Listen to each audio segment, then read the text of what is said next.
The New Lodge, a Republican stronghold at the foot of North Belfast and the mouth of Belfast Docks. Over the years of conflict, the New Lodge area has suffered greatly at the hands of loyalist death squads and state-motivated acts of hatred. In February 1973, 6 men were shot dead as they went about their business and enjoying life. During a 90-minute shooting spree, the lives of 6 young men were taken. The first 2 men to be shot were Jim Sloan and Jim McCann. They were shot as they stood outside Lynch's bar on the Antrim Road, under the watchful eye of a British Army observation post that stood at the top of the New Lodge. After the murder of Jim McCann and Jim Sloan, the British Army then killed another 4 men. From observation posts on top of the flats and placed at Dunkirk Gardens, the Army fired with high-powered rifles, using for the first time ever night sights placed on the gun to give soldiers deadly accuracy. Black is the color of my true love's hair. Her lips are like a rose so fair. She's got the sweetest face and the gentlest hands. I love the ground whereon she stands.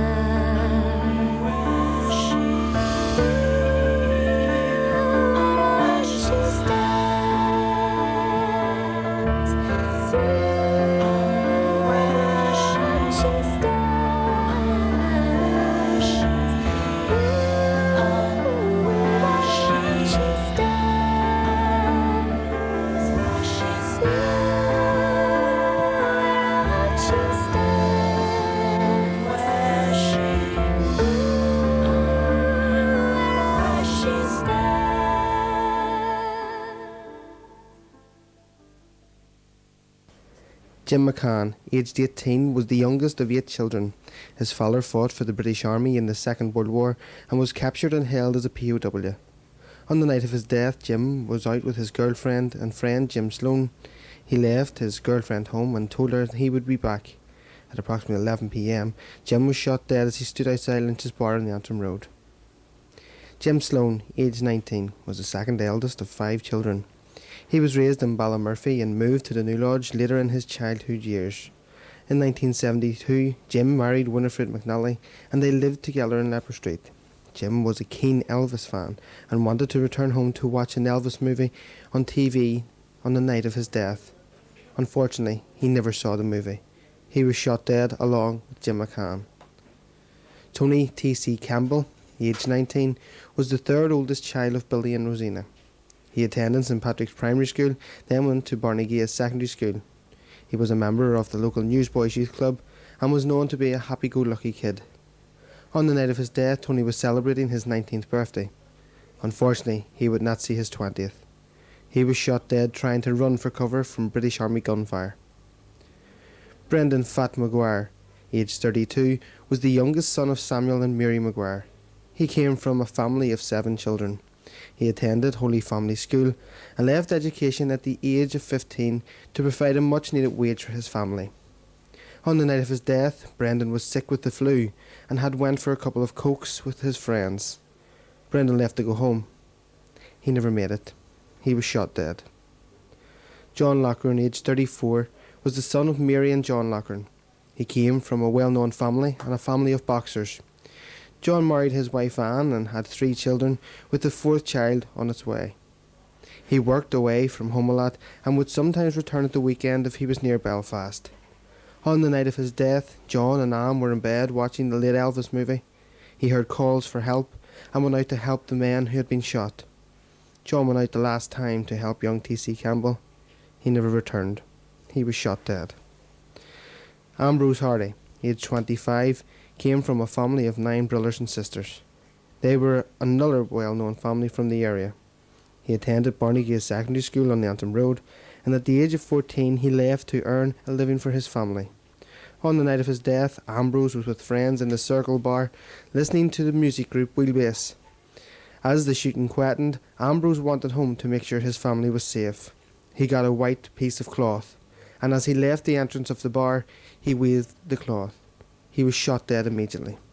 6 people from New Lodge Road were shot dead in February 1973, and circumstances which, to say the least, were controversial. In the aftermath of the 6 people being shot, the British Army issued a statement saying that all 6 men had been gunmen and were involved in a gun battle. Now this flew in the face of the eyewitness evidence at the time. People from the area saw what happened. The 6 men were going about their business when they were shot. None of them were involved in a gun battle. The men known locally as the New Lodge Six were killed by the army and loyalist gunmen in February 1973. For years, their families have campaigned for a public inquiry into their deaths. Maggie Swabrick reports. The 4 protest meetings today at 3:30 Dunkirk Parade Square against British Army murders. February 1973, and anger in the aftermath of a night of violence in the New Lodge district of Belfast. 6 men left dead, the first 2 shot on the steps of this bar on the Antrim Road. These days the bar is gone, replaced by flats, but the controversy still rages about who shot the men and why. The army at the time said that gun battles were raging following the deaths of the first 2 men killed by loyalists. The whole sense of injustice that this created has lingered for the whole 30 years because there never was a proper inquiry into this. This was covered up basically. As I say, the British Army version of events went basically unchallenged. And you know, the whole sense of injustice that's lingered on since then has stuck in the craw, basically, the people in this community, particularly the families of the men who were killed. And there's always been a desire within the community to actually have this thing properly investigated. So in the absence of the state authorities going to do anything about it, and it's patently obvious that they're not, and they've no intention, it's now 30 years since the men have been killed. So their 30th anniversary is coming up in February of next year. So people decided, particularly the families, decided in conjunction with people who work within the community sector in this area, that it was time to actually do something. And what we've actually done is set the inquiry process in motion. There are a variety of different options that could be open to the families as a result of this inquiry. They could push for a public inquiry, for a community inquiry along the lines of Bloody Sunday, or along the lines of what the Finucane family has been pushing for, the murder of Pat Finucane. They could go straight into judicial review. They could do a formal push through judicial review proceedings for a new inquest to be heard. They could do civil proceedings. They could sue the government in civil court for money. There are so many different options that could happen. A lot of it is going to depend on what happens with this inquiry. One of the big questions is why were these men shot? Because it's obvious that the story that the British Army gave was a lie. So why were they shot? Was this some sort of revenge by the British Army? Was it some sort of collusion between the British Army and loyalists? One of the outstanding sort of features of the whole thing is who shot Jim Sloan and Jim McCann outside Lynch's bar? Because these people were shot from an unmarked car by people in civilian clothes. Yet immediately in the aftermath, the British Army said that they had killed all 6 men. So who did actually do that? Was this the British Army? Was it loyalists? Was it loyalists acting alone? Was it loyalists acting in collusion with the British Army? These are the type of questions that need answered. Other questions that need answered is why was there no proper investigation? One of the things that we've been horrified by was the extent or the lack of extent of the investigation. We finally got to look at the inquest file. We haven't actually been able to get a copy of it, but we did go to the Public Records Office and we got to look at the file, and the RUC only interviewed 2 people. And us, in our preliminary investigation, just as people starting out knocking on doors, we've already interviewed over 50. And the RUC at the time that night interviewed 2, and one of them was not even at the scene. Eventually, some of the newspapers had to retract the stories that they'd carried. Eventually, inquest courts found that the men were not actually involved in a gun battle, and eventually compensation was actually paid out to, albeit very, very minimal compensation, to all of the families of the men who were killed. As I went down in the river to pray, studying about that good old way, and who shall wear the starry crown? Good Lord, show me the way. Oh, sisters, let's go down, come on down. Oh, sisters, let's go down in the river to pray. The 3rd and 4th of February marks the 30th anniversary of the deaths of 6 young men from the New Lodge Road community. These men were Jim McCann, Jim Sloan, Tony Campbell, Brendan McGuire, John Loughran, and Ambrose Hardy. These young men were husbands, fathers, sons, and brothers. Went down in the river to pray, studying about that good old way, and who shall wear the starry crown? Good Lord, show me. At the time of their deaths, it was said by the British Army that they had killed 6 gunmen in a gun battle.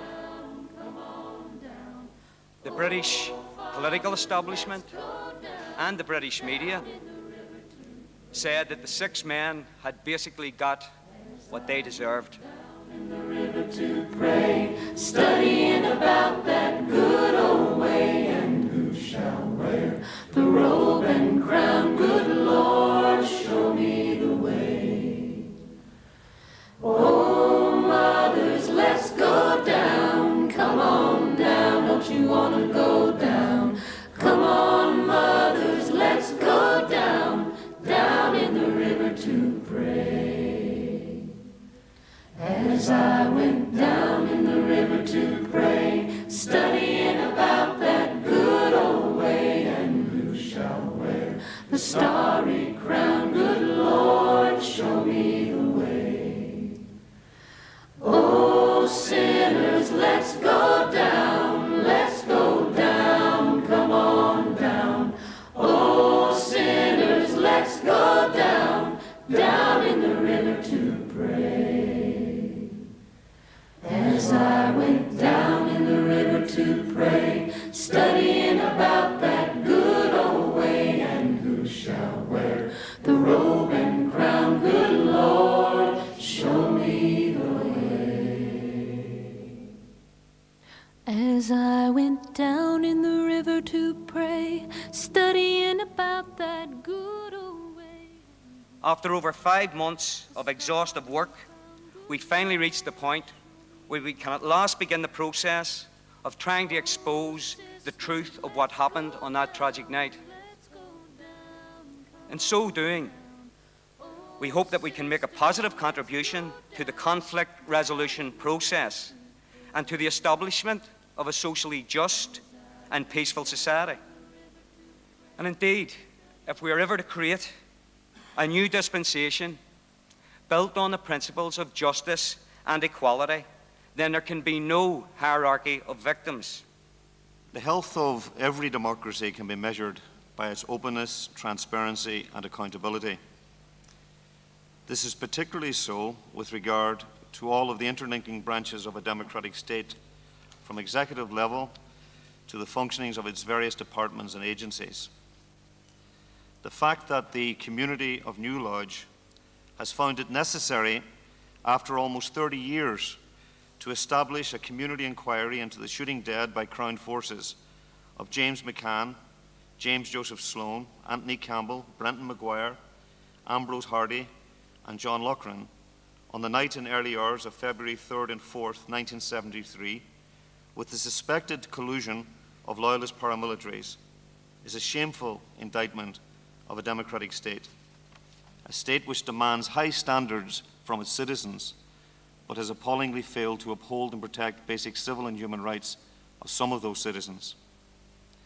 This is certainly so concerning the families of the deceased on the night and early morning in question. The fact that a rigorous system of accountability by the police, the military, the DPP, and the judiciary failed to materialize has left specifically in this case, and generally in hundreds more, a compelling suspicion of cover-up with the determination by various branches of government to protect its own. If this is so, and experience has taught us it is, then we have been witnesses over 30 years to the very subversion of democracy and a process which has contributed to the inevitable, dangerous, and frightening erosion of faith in the very foundations of democratic government that can only survive on the faith and goodwill of all its citizens. The fact that no official inquiry or impartial and rigorous investigation has ever been held into the violent deaths of these 6 men by Crown forces, with possible loyalist involvement, and the fact that legal requests to provide documentation to this citizens' inquiry has been ignored, leaves little room to conclude anything other than a concerted effort by the state to conceal the truth about that terrible night. It is, in the circumstances, reasonable to conclude that the inaccurate and contradictory statements issued by the military in the immediate aftermath of the killings were part of a pattern of misinformation and a concerted arrogance which resulted in the forces of law and order considering themselves to be above the law itself, in a word, untouchable. Regrettably, if the report published recently in the North Belfast News is accurate, then it appears little has changed. According to a press release issued by the New Lodge 6 Committee on the 29th of October 2002, an Army press officer, when approached by the newspaper for a statement concerning today's citizens' inquiry, stated, and I quote, "There's no fucking way we work to your rules. You know the score, fuck off."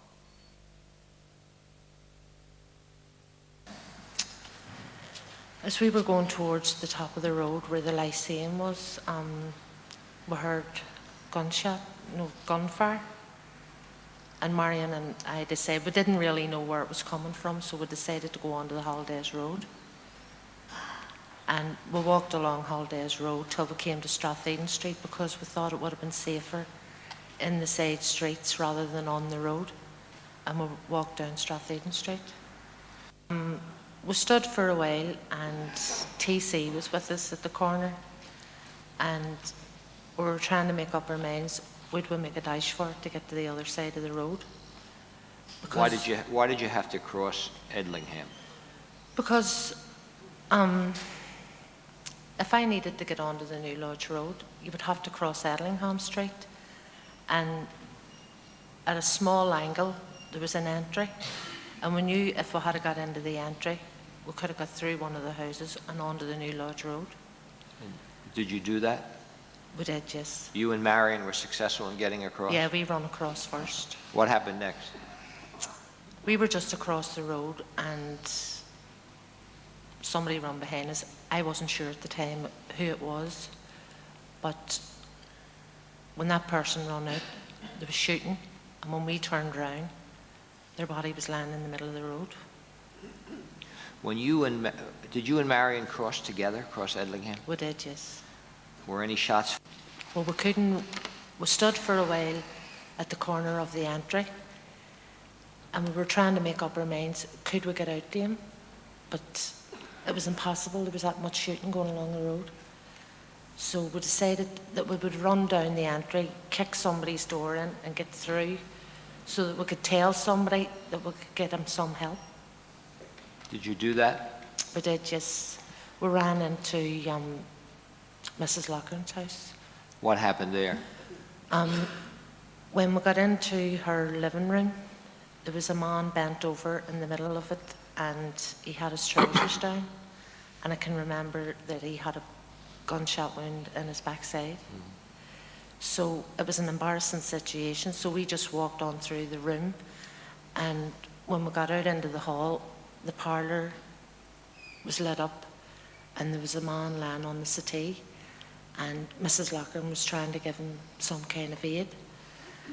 And when I walked into the parlour, I can remember a gunshot wound to his head somewhere around here, and Mrs. Loughran lifted his head up, and when she lifted his head up, it was unbelievable, the back of it. TC came along, that's Tony Campbell, Yes, and you knew him, correct? I knew, yes, young TC, yeah. From your testimony, sounds like he was a friendly fellow, wasn't he, Tony? He was, He grabbed your Patrick, was kind of fooling around with him, playing with him? yes, though Patrick was a lot younger than him, you know.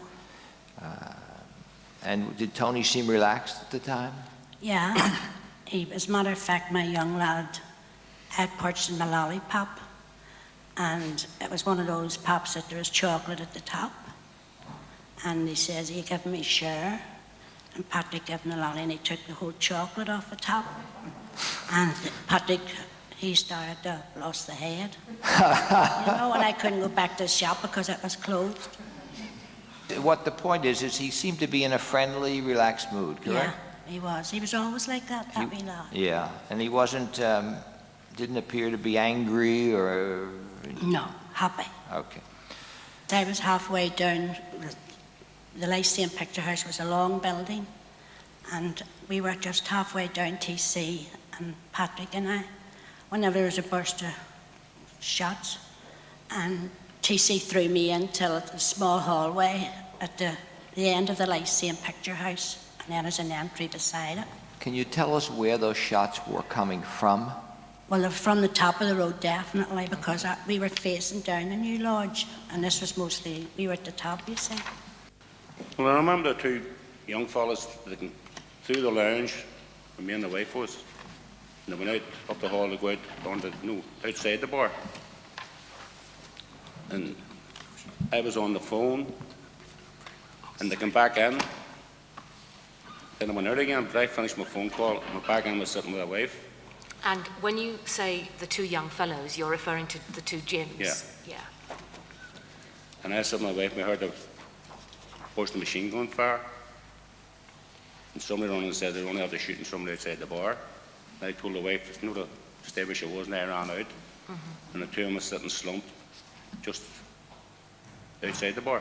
When I reached the bottom of Artillery House where I lived, just before I went into the door, there was about 5 or 6 single shots fired down at that point. Right. And then by the time I got up in the lift and in the house, you could then hear it, and it was just a lot of shooting at that point. I was in the British Army, and at the time I didn't know that the difference in different, like SLR and any other weapon. And to me, it all sounded mostly like SLR. Yes. I didn't, as I say, it's only by sound, but to me it was SLR fire at the time. Right, and for the benefit of the record, who do you think would be using the SLR fire? Well, the only ones that used the SLRs around now were British soldiers. From what I know, our Tony was still alive at 9 o'clock that morning. Yes. He was shot a lot of times. From what I can remember in the inquest, it was actually said 17 times. And when it said that 1 or 2 bullets killed him, he was hit in the spine, and the main artery that runs through your body was severed. Basically what they were saying, he died of loss of blood. They couldn't think in that respect. That's what the next point I was going to get on to. We will hear from a subsequent witness who attended them, who get an indication of the amount of bleeding. But it would certainly appear from the wounds that you looked at and from subsequent testimony that there was no specific shot killed him, and it was well, that's at the time in the inquest, that's what the coroner actually said. He said, although he was hit several times, right, it was 1 or 2 bullets actually killed him, right? And that was the one that hit him in the spine, or the one that pierced the main artery. And when we got his clothes back, his belt was cut in 2 bullet holes as well. Did they make any attempt to ascertain any facts in relation to, where you'd been that day, the fact, no? Or did they ask you, were you aware of anyone else who could shed light on the circumstances in which he was shot? No. They never made any attempts? No. Just they wanted that one piece of information where you that was asked the only question, the only question that was asked to me, and that was nothing more. At that point, I walked on out, and we headed back to tell Mother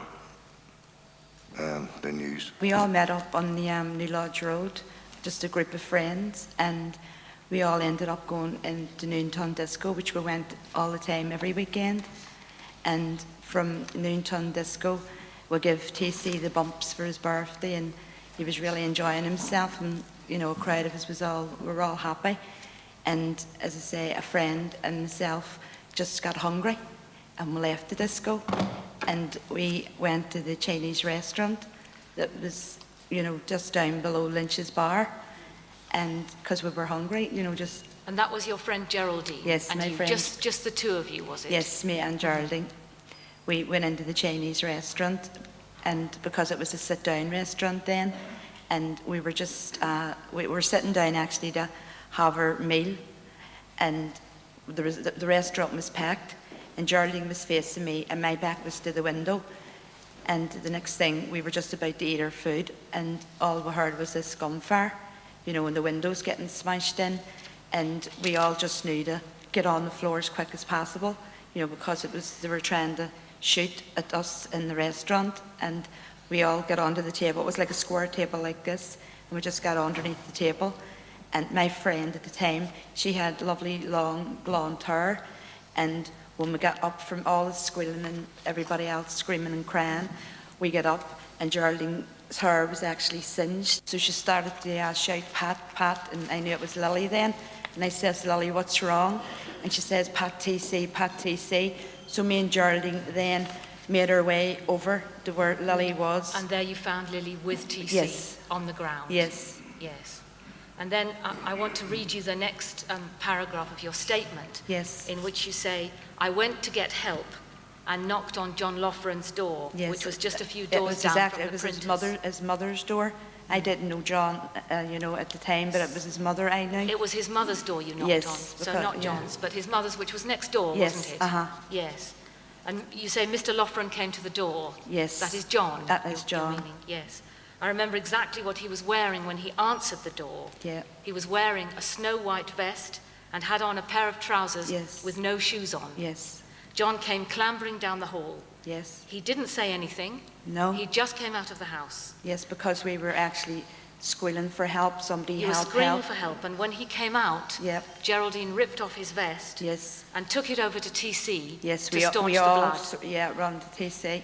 And you say when she put the vest on TC's stomach, Yeah. it made a noise that I've never forgotten. No. It was like a gurgling noise. Yeah, a bubbling. Like the suction of the vest soaking up the blood. Yeah. TC was crying. Yes. He was asking for his mummy and repeating, "Don't forget my roses." Yes. We kept tending to TC. Yes. Lily took her petticoat off and put that against TC to help staunch the blood.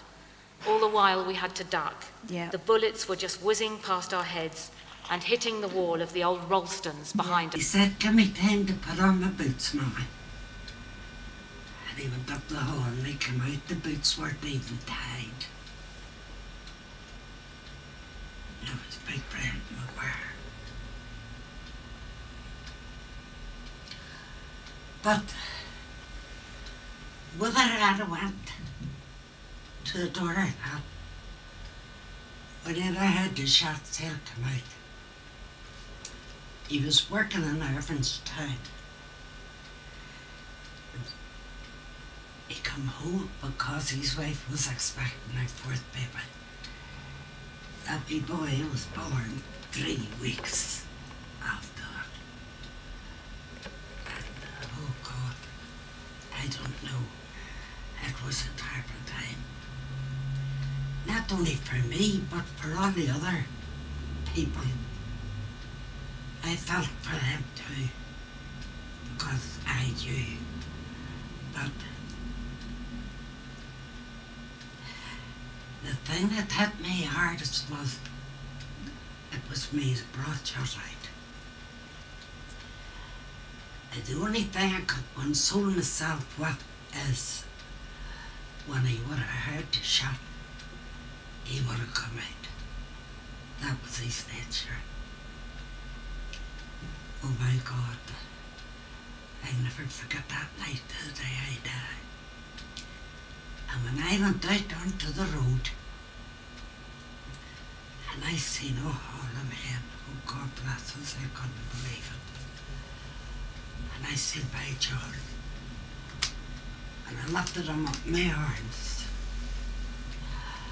And I said, "John, if you can't answer me, move, let me know you're living." But John never moved. and said the shooting came from Dunkirk Garden. But I tell you something. The shooting come from the soldiers on the top of the flats.